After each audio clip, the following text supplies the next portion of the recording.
ममयो वेत्ति तत्वतः सोविकंपेन योगेन युज्यते नात्र संशयः। भगवंताच्या कृपेने सर्व संतांच्या आशीर्वादाने पुण्यसलीला इंद्रायणी मातेच्या पावन तीरावर संजीवन समाधिस्थ ज्ञानोबारायांच्या या पवित्र अशा अलंकापूर नगरीमध्ये ज्ञानराज माऊलींच्या या पवित्र अशा प्रांगणामध्ये वारकरी शिक्षण संस्था आणि आळंदी देवस्थान यांच्या माध्यमातून सुरू असलेली आपली ही नित्याची ज्ञानेश्वरी प्रवचन सेवा सेवेकरता उपस्थित सर्व भाविक भक्त श्रोते सज्जन माता भगिनी सर्वांच्या चरणी वंदन करून आपण सर्वांनी मिळून ही चिंतन सेवा या ठिकाणी करायची आहे। भगवान श्रीकृष्ण परमात्मा अर्जुनाचं निमित्त करून दिव्य असा गीतेचा उपदेश करतात आणि तो गीतेचा उपदेश ज्ञानेश्वरीच्या माध्यमातून ज्ञानेश्वर महाराजांनी आपल्याला सांगितलेला आहे। 10व्या अध्यायाचा आपला विचार सुरू आहे।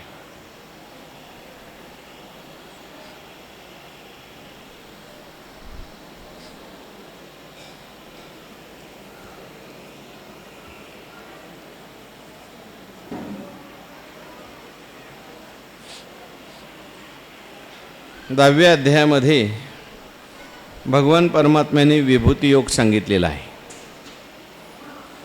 सुरुवातीलाच भगवंतांनी अनेक प्रकारचे भाव सांगितले, वेष्टी विभूती सांगितल्या, त्यानंतर समष्टी विभूती सांगितल्या आणि भगवान परमात्मा या ठिकाणी असं बोलतात, या ज्या माझ्या काही विभूती आहेत, एताम विभूतिम योगम च ममयो वेत्ति तत्वतः। या विभूतीला आणि योगाला जाणण्याचं फल काय आहे ते फल भगवान परमात्मा या ठिकाणी सांगतात। विभूती योगाचं फल भगवान इथे सांगतात आणि सांगत असताना भगवान म्हणतात, एताम विभूतिम योगम च ममयो वेत्ति तत्वतः सोविकंपेन योगेन युज्यते नात्र संशया। म्हणजे जो कोणी माझ्या या विभूतीला जाणतो, जो कोणी माझ्या योगाला तत्वतः जाणतो, भगवान म्हणतात सो अविकंपेन योगेन युज्यते अत्र संशया नास्ति। त्याला अविकंप असा योग प्राप्त होतो। कोणी असेल ज्याने भगवंताच्या या विभूतींना जाणलं, ज्याने योगाला जाणलं, त्याला अविकंप असा योग प्राप्त होतो। याच्यामध्ये कुठल्याही प्रकारचा संशय नाही। या योगाचं, या 10व्या अध्यायाचं नावच भगवंतांनी विभूती योग असं दिलेलं आहे। विभूती योगो नाम दशमोध्याय म्हटलं आहे। तर विभूती म्हणजे काय आणि योग म्हणजे काय हे आपण पहिल्यांदा जाणून घेतलं पाहिजे। भगवंतांनी काही ठिकाणी आपल्या विभूती सांगितलेल्या आहेत आणि काही ठिकाणी भगवंतांनी योगाचं वर्णन केलेलं आहे। परंतु या दोन्हींना सुद्धा तत्वता आपण जाणलं पाहिजे। विभूती शब्दाचा अर्थ आहे भगवान परमात्म्याचा विस्तार किंवा भगवंताचं विशेष प्रगटीकरण आणि योग शब्दाचा अर्थ आहे हे सर्व उत्पन्न करण्याचं भगवान परमात्म्याचं सामर्थ्य। म्हणजे भगवान परमात्मा सामान्य असताना, निर्विकार असताना सुद्धा अनेक प्रकारच्या विभूती भगवान परमात्मा उत्पन्न करतात। हाच भगवान परमात्म्याचा योग आहे। 9व्या अध्यायामध्ये याला ऐश्वर्य योग असं सुद्धा म्हटलंय। म्हणून ह्या योगाला आणि ह्या विभूतींना तत्वतः जाणायचं आहे। म्हणजे गुरु शास्त्र यांच्या माध्यमातून नेमकं योगाचं तात्विक स्वरूप काय आहे, विभूतींचं तात्विक स्वरूप काय आहे, त्याचा आपला काय संबंध आहे, अशा पद्धतीने तत्वतः त्याला जाणायचं आहे। तत्वरूपाने त्याला जाणायचं आहे, तद्रूप होऊन जाणायचं आहे। आणि असा जो कोणी जाणेल, भगवान म्हणतात त्याला अविकंप असा योग प्राप्त होतो।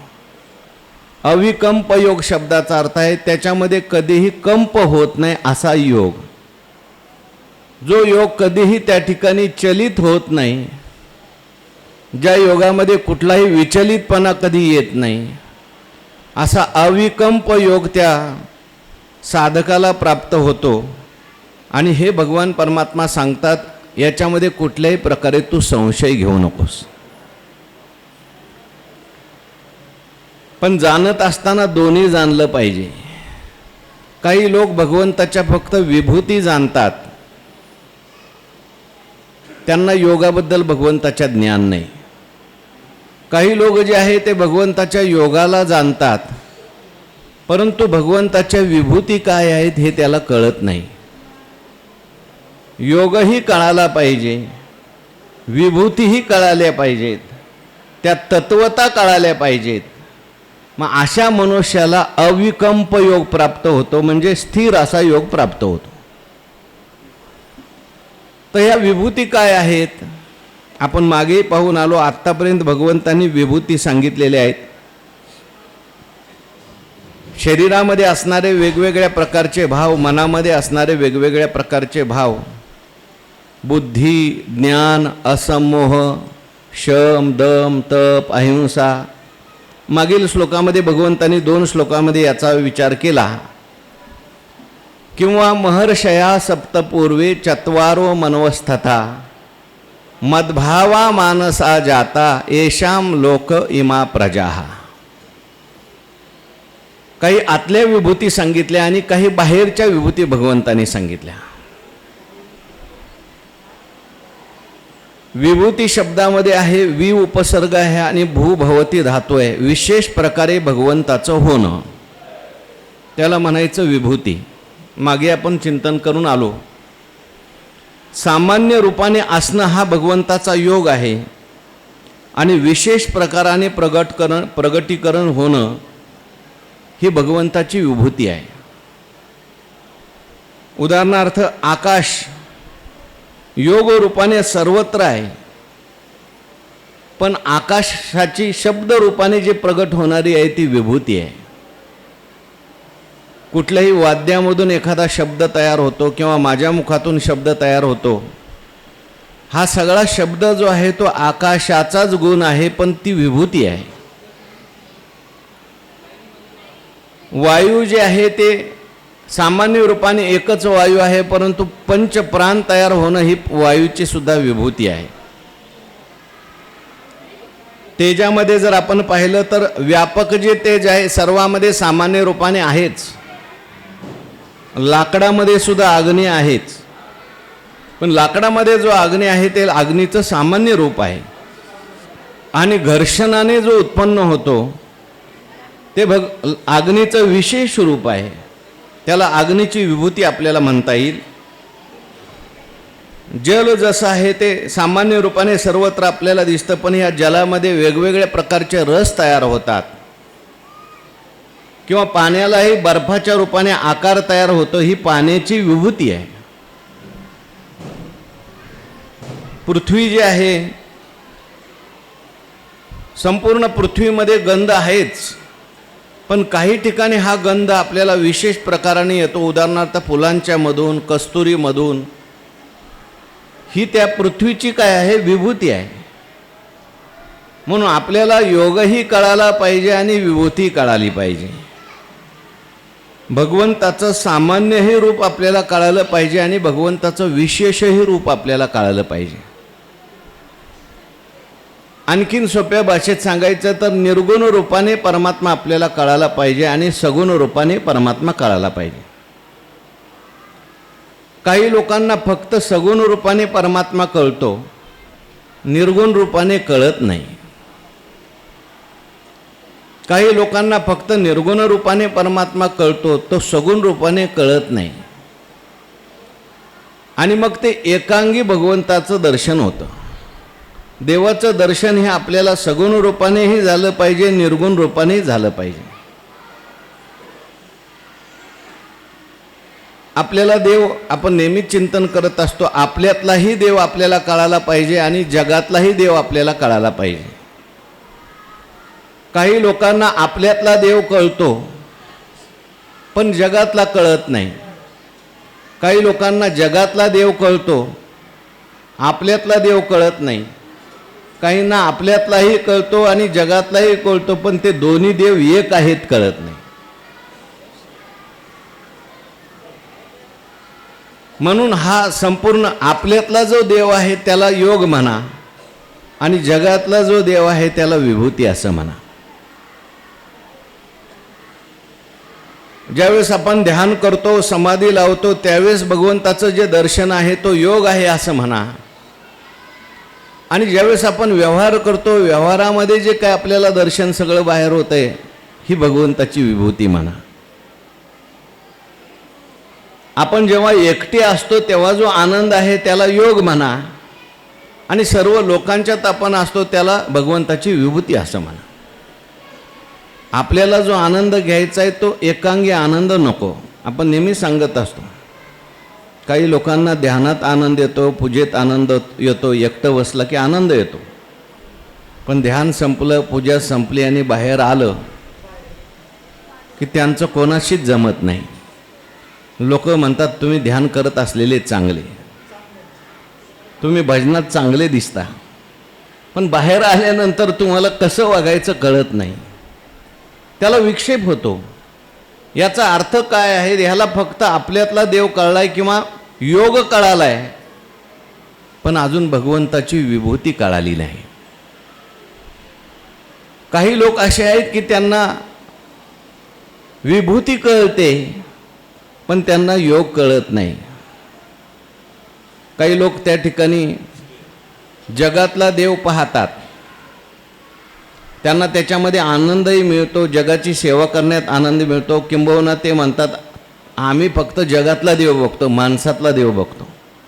चांगली गोष्ट आहे, संतांनी सांगितलेलंच आहे. पण त्यांना जर आपण म्हटलं जरा तुम्ही एकटे बसा, एकांतात राहा, ते म्हणले आम्हाला शक्य होणार नाही. याचा अर्थ काय? जगातला देव कळाला परंतु अजून आपल्यातला देव कळाला नाही. विभूती कळालेली आहे पण योग नाही कळाला.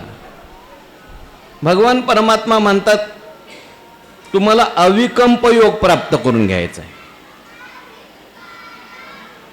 जर तुम्ही फक्त विभूतीला जाणलं तर तुमचा योग अविकंप होणार नाही. जगात असल्यानंतर तुम्हाला आनंद मिळेल, व्यवहारात असल्यानंतर आनंद मिळेल, परंतु तुम्हाला एकांतात राहायची पाळी आली तुम्हाला आनंद मिळणार नाही. तुमचा योग खंडित झाला, समाधी नाही लागणार. कारण फक्त तुम्ही समाधी जी आहे ती जगातच मानलेली आहे, व्यवहारातच मानलेली आहे. अव्यवहार्य स्थितीचा आनंद तुम्हाला घेता येणार नाही. काही लोकांनी केवळ समाधीतच आनंद मानलेला आहे. अशा लोकांना मग जगात आल्यानंतर, व्यवहारात आल्यानंतर त्यांचा योग खंडित होतो, त्यांना अविकंप योग प्राप्त होत नाही. म्हणून भगवंताचे शब्द आहेत की तुम्हाला दोन्ही जाणलं पाहिजे, विभूतीलाही जाणलं पाहिजे, योगालाही जाणलं पाहिजे आणि तत्वतः जाणलं पाहिजे.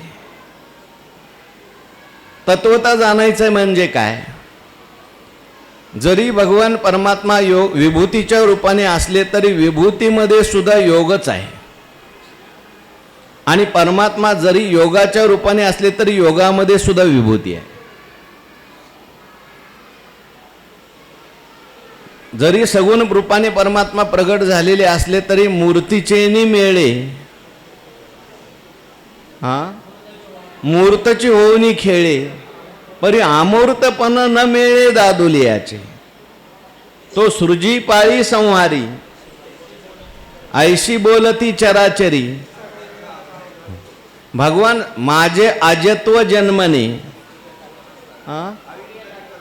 अक्रियताची कर्म करणे, हे अविकार जो जाणे तो परममुक्त. म्हणजे भगवान जन्माला आलेला असला तरी त्याच्या अजपणात कोणताही बिघाड नाही.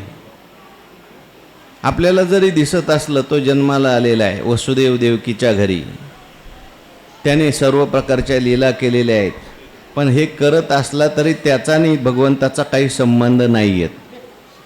त्याच्यामध्ये भगवान कुठल्याही प्रकारे लिप्त होत नाही.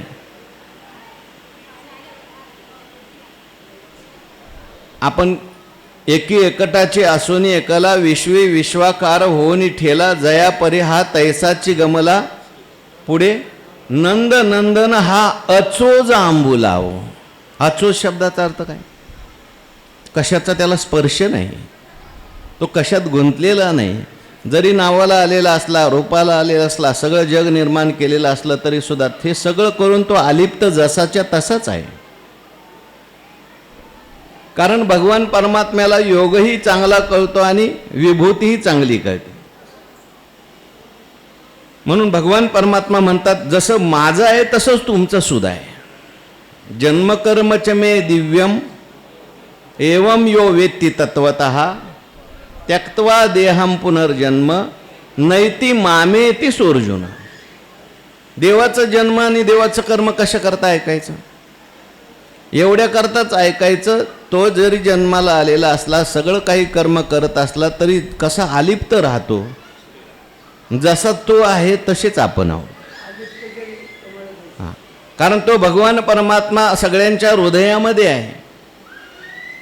आपलं खरं स्वरूप तेच आहे. म्हणून आपल्याही जीवनामध्ये सगळ्या क्रिया दिसत असल्या, आपण जरी जन्माला आलेलो असलो, आपल्या जीवनामध्ये अनेक प्रकारचे प्रसंग निर्माण होत असले तरी जसा भगवान परमात्मा सर्व करूनही त्याच्यापेक्षा अलिप्त आहे. अनेक राक्षस मारले, गोकुळात राहिले, मथुरेला गेले, लग्न केलं आणि शेवटी सगळे यादवांना लहान थोरे अवघी मारली खेळची मोडून गेला रे. यादवाचा पोर एक गोप्या भला तो बहुतची खेळ खेळला रे. लहान थोरे अवघी मारली खेळची मोडून गेला रे. ऐक खेळिया तुझ सांगितले ऐसे जाणोनी खेळ खेळ रे. असं जाणा आणि मग खेळा. पण न जाणता खेळला तर मग तो त्याच्या अंगावर दुःखरूपी डाव, जन्म मरण रूपी डाव आल्याशिवाय राहत नाही. म्हणून भगवान परमात्मा या ठिकाणी सांगतात की माझ्या विभूतीलाही जाणा आणि माझ्या योगाला सुद्धा जाणा. योगाला जाणायचं आहे म्हणजे समाधीतला परमात्मा जाणायचा आहे किंवा निर्गुण रूपाने परमात्म्याला जाणायचं आहे. आणि विभूतीला जाणायचं आहे म्हणजे सगुण रूपाने जे आहे दिसतंय ते परमात्मा स्वरूपच आहे. जे जे दृष्टी दिशे ते ते हरिरूप. पूजा ध्यान जप त्याशी नाही. किंबहुना भगवान म्हणतात जे जे काही भाव आहेत, मागे सगळे भाव सांगितले, बुद्धी, ज्ञान, असमोह, क्षमा, सत्य, शम, दम,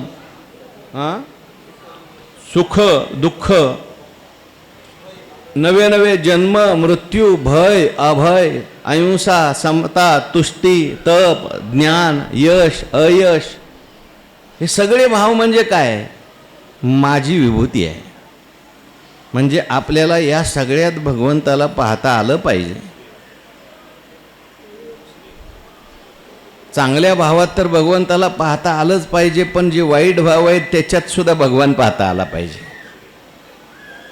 सुखात तर भगवंताला पाहता आलंच पाहिजे, पण दुःखात सुद्धा आपल्याला भगवंताला पाहता आलं पाहिजे. कारण सुखाचंही प्रकाशन करणारा परमात्माचा आहे आणि दुःखाचंही प्रकाशन करणारा परमात्मा आहे.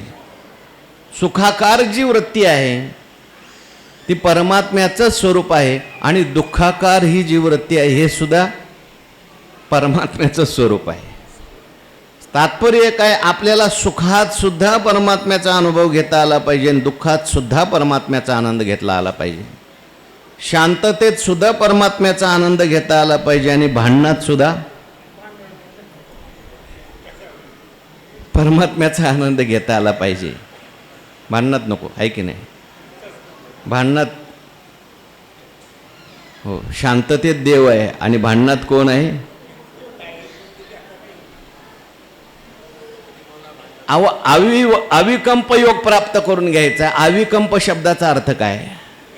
कधीही योग खंडित नाही झाला पाहिजे. जागृती असो, स्वप्न असो, सुषुप्ती असो, समाधी असो, भांडण असो, सुखाचा प्रसंग असो, दुःखाचा प्रसंग असो, चांगला प्रसंग असो वाईट प्रसंग असो, या सगळ्या प्रसंगामध्ये विठ्ठल सुखा विठ्ठल दुखा तुकया मुखा विठ्ठल. कुठलेही प्रसंग, अहो देवाला सोडून कोणती स्थिती आहे मला सांगा, देवाला सोडून कोणता शब्द आहे मला सांगा, देवाला सोडून कोणतं रूप आहे, देवाला सोडून कोणतं नाम आहे. म्हणून तो आणि असा ज्याला अनुभव आला, भगवान म्हणतात एताम विभूतिम योगम च मम यो वेत्ती तत्वतः. माझ्या विभूती पुढे आता सगळ्या सांगणार आहे. आता थोडक्यात सांगितल्या. कोणत्या कोणत्या सांगितल्या विभूती आतापर्यंत?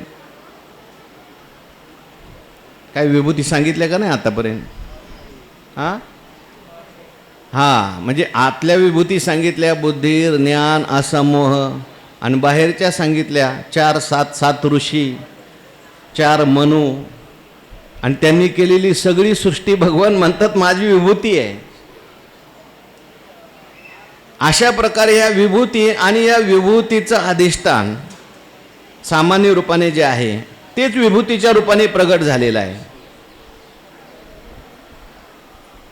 अलंकाराच्या रूपाने सोनंच आहे. सोनं आहे योग आणि अलंकार आहे विभूती. माती आहे योग आणि घट आहे विभूती. तेव्हा जाणत असताना आपल्याला दोन्ही प्रकारे भगवंताला जाणायचं आहे. एकांगी जर ज्ञान असेल, फक्त निर्गुणच कळला, हो काही काहींचा देव जो आहे तो फक्त निर्गुणच आहे, सगुण तो होतच नाही.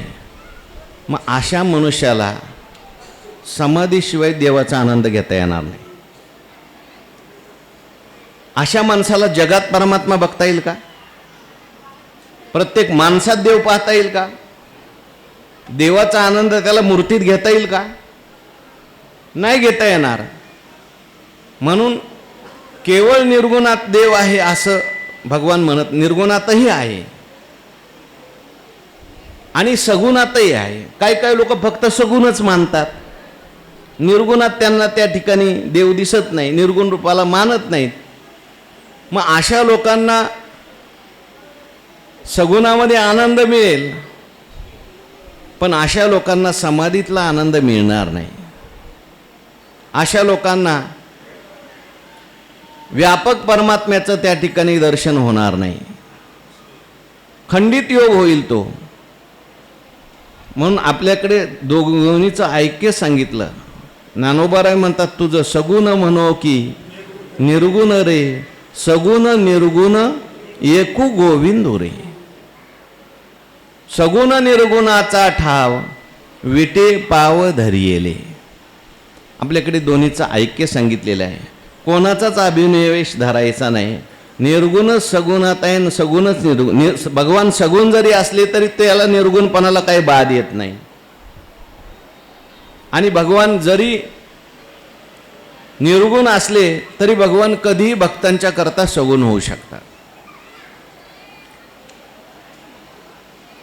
म्हणून आपल्याला वृत्तीरहित अवस्था आहे त्यावेळेसचाही आनंद घ्यायचा आहे आणि वृत्तीतला सुद्धा आनंद घ्यायचा आहे. जागृतीतही परमात्मा आहे, स्वप्नातही परमात्मा आहे आणि सुषुप्तीतही परमात्मा आहे आणि समाधीतही परमात्मा आहे. केवळ सुषुप्तीत परमात्म्याचा आनंद आहे किंवा समाधीत परमात्म्याचा आनंद आहे. मग जागृतीत काय? अशा माणसाला जागृतीत्मक योग साधणार नाही.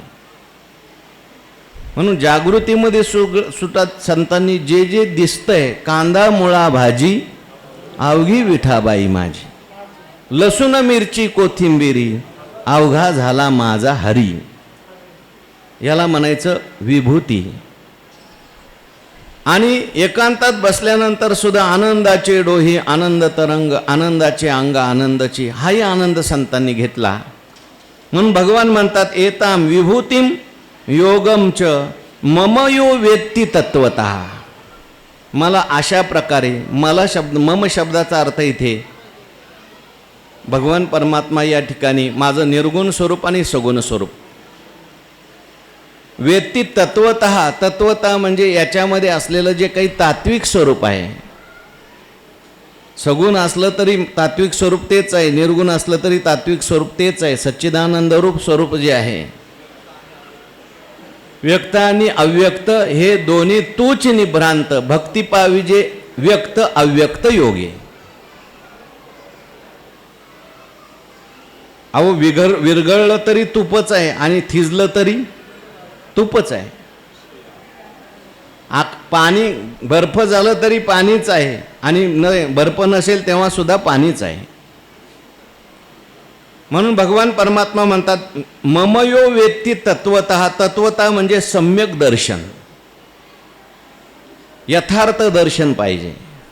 एका अंगाने झालेलं दर्शन यथार्थ नाही, परिच्छिन्न झालेलं दर्शन यथार्थ नाही.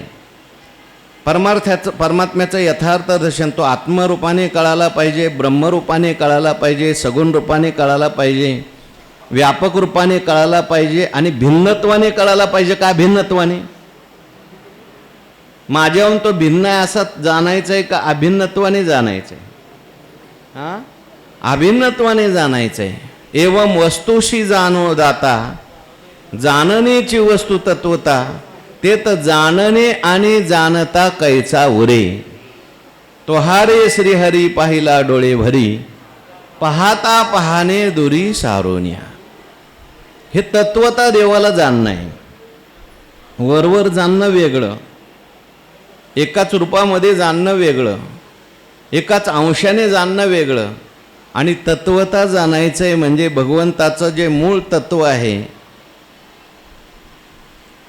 ते आपलं स्वरूप आहे, त्यामध्ये भगवंताला जाणायचं आहे. असं ज्याने जाणलं मम यो वेत्ती तत्वता सह अविकंपेन योगेन युज्यते, त्याला अविकंप असा योग प्राप्त होतो. म्हणजे मग त्याचा योग कधीही खंडित होत नाही, त्याचा योग कधीही थांबत नाही, त्याला कुठलाही परत संशय निर्माण होत नाही.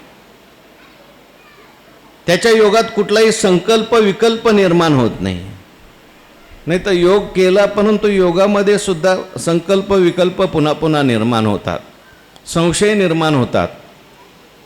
परमात्म्याला जाणलंय पण जाणलंय तरी अजून परमात्म्याच्या संबंधाने संशय आहे, विपर्यय आहे. जरी भगवदाकार वृत्ती झाली तरी मध्ये मध्ये पुन्हा देहाकार वृत्ती निर्माण होतात, अनेक संसाराच्या आकाराच्या वृत्ती निर्माण होतात. परंतु भगवान म्हणतात विभूती कळल्या, योग जर कळला तर मग दुसरी वृत्ती उत्पन्न होण्याचं कारणच नाही. तुम्ही जे जे पाहिल त्यावेळेस तुम्हाला भगवदाकार वृत्तीच होणार. या विषयातही काही आपण पे वाचूनी नाही, मग विषय कवन काही बाधतील कवना. हे समस्तही श्री वासुदेवो, ऐसा प्रतिती रसाचा ओतला, भक्ता माझी रावो ज्ञानीय तोची. भक्तांना हे जे संत असतात या संतांना अशा प्रकारे भगवंताचं ज्ञान झालेलं असतं. सर्वच प्रकारे भगवान परमात्मा. मागे मी गोष्ट सांगितली होती, आपल्याला संतांचं चरित्र आपण परत परत ऐकतो. कोणी साधू होते, रस्त्याने चाललेले होते, भूक लागलेली होती म्हणून काही आंबे होते, ते आंबे झाडाचे तोडले आणि त्यांनी खाल्ले. मालकाने पाहिलं कोणीतरी भिकारी दिसतोय, आंबे आपल्या झाडाचे आपल्याला न विचारून खाल्ले, मार मार त्यांना मारलं. तिथेच रस्त्यावरच साधू पडले, एवढं त्याने मारलं. नंतर एखादा मनुष्य, कोणी सज्जन मनुष्य आला, पाहिलं कोणीतरी भगवे कपडे घातलेला दिसतोय, बिचारा साधू दिसतोय, काहीतरी लागलेलं दिसतंय, कोणी मारलेलं दिसतंय, त्याला गाडीत घातलं आणि हॉस्पिटलमध्ये नेलं. बरं केलं. तिथे जेवण वगैरे देऊ लागला. महाराज बरं वाटतंय का? कसं काय चाललंय? म्हटलं काही नाही, ज्याने मारलं तोच खाऊ घालतोय. म्हणजे एकीकडे मारतो आणि एकीकडे खाऊ घालतो. आपल्याला हे जमणार नाही. परंतु साधूची दृष्टी जी आहे ती अशा पद्धतीची आहे. मारणाऱ्यातही त्यांना परमात्मा दिसतो, मरणाऱ्यातही परमात्मा दिसतो. म्हणून आपण तुकाराम महाराजांचं चरित्रामध्ये पहा. अहो ज्ञानोबारायांचा परवा आपण सांगून आलो. लोकांनी ज्ञानोबारायांना त्रास दिला. मुक्ताबाईंनी उपदेश करताना सांगितलं, जीभ दाताने चावली, कोणी बत्तीशी ताडिले. आपलं शरीर आहे सगळं. तुका म्हणे एका देहाचे अवयव, सुख दुःख जीव भोग पावे. अहो रागे यावे कोठे, कोणावर रागवायचं?